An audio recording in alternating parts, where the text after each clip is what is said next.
Frères et sœurs, bonjour.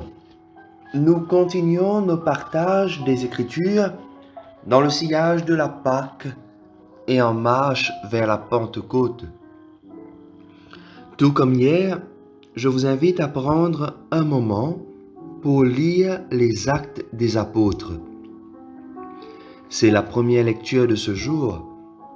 Je vous encourage également à le lire dans son ensemble, dans son intégralité. Ce sont de magnifiques textes qui nous sont donnés après la résurrection de Jésus.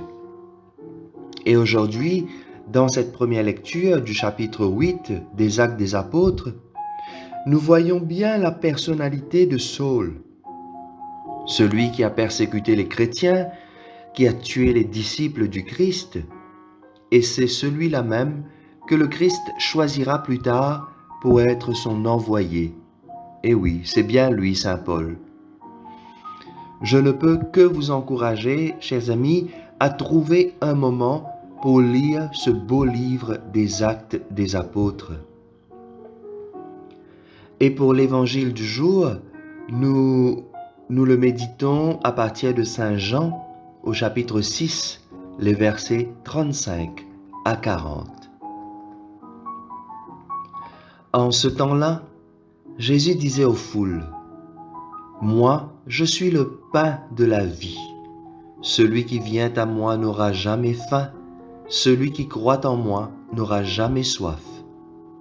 Mais je vous l'ai déjà dit, vous avez vu, et pourtant vous ne croyez pas. Tous ceux que me donne le Père viendront jusqu'à moi, et celui qui vient à moi, je ne vais pas le jeter dehors, car je suis descendu du ciel pour faire non pas ma volonté, mais la volonté de celui qui m'a envoyé. Or, telle est la volonté de celui qui m'a envoyé, que je ne perde aucun de ceux qu'il m'a donnés, mais que je les ressuscite au dernier jour. Telle est la volonté de mon Père, que celui qui voit le Fils et croit en lui ait la vie éternelle. Moi, je le ressusciterai au dernier jour. Acclamons la parole de Dieu. Alors ce matin encore, chers amis, Jésus continue son discours sur le pain de vie. Un discours que nous avons la chance de lire et de méditer depuis le début de la semaine. Et aujourd'hui, dans ce récit, nous sentons bien le sens, la direction que Jésus veut donner à la révélation qu'il fait de lui-même comme vrai pain descendu du ciel. Le récit commence là où nous nous sommes arrêtés hier. Jésus leur dit, « Je suis le pain de vie. Qui vient à moi n'aura jamais faim. Qui croit en moi n'aura jamais soif. » Dieu vient combler toutes nos attentes de la manière la plus merveilleuse qui soit. Mais comme nous l'avons souligné hier, pour entrer dans cette parole de Dieu qui nous est donnée, il nous faut être attentifs, car le Seigneur parle de multiples manières, à travers de nombreux signes qu'il nous donne chaque jour. Jésus est venu sauver l'humanité, lui apporter le plus grand amour de Dieu. La manne au désert, la multiplication des pains, tout cela nous annonçait le mystère du pain de vie. Mais les apôtres n'ont pas compris cela tout de suite.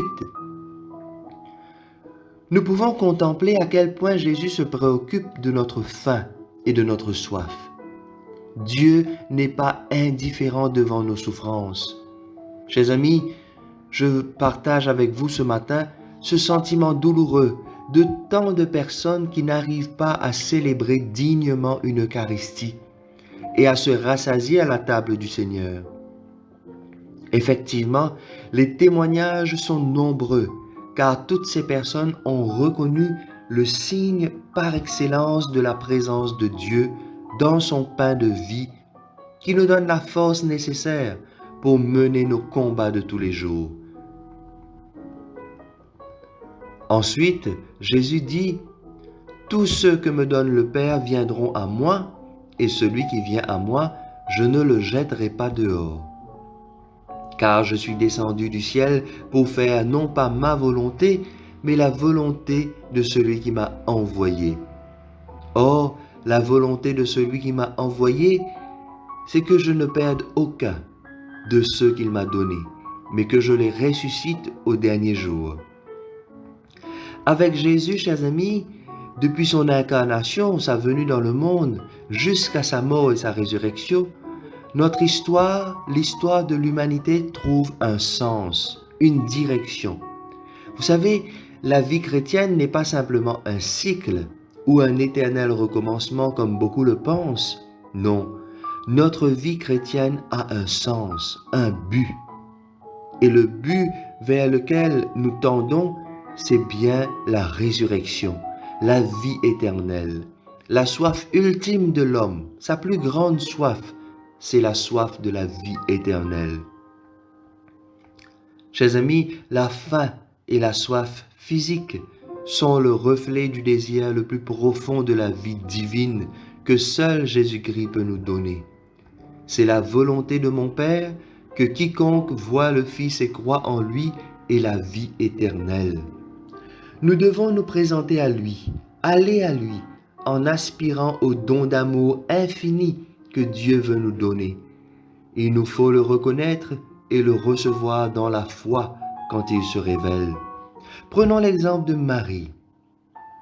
Nous pouvons imaginer toute la souffrance qu'elle a dû subir, enceinte, non de son époux, porter un enfant qui n'est pas qu'un simple être humain, témoin du rejet de son fils, témoin de la torture infligée à son fils, de sa mort en croix.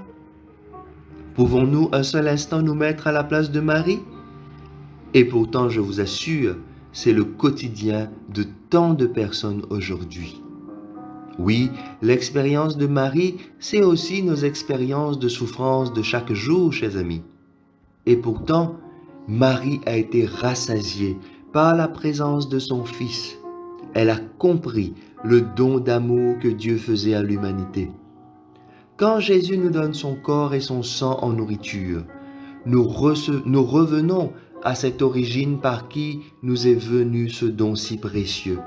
Oui, c'est Dieu lui-même qui nous a donné notre corps et notre sang, qui nous a donné une vie sur cette terre. Et il continue à nous combler en voulant nous donner une vie au-delà de notre passage sur terre, une vie dans l'éternité avec lui.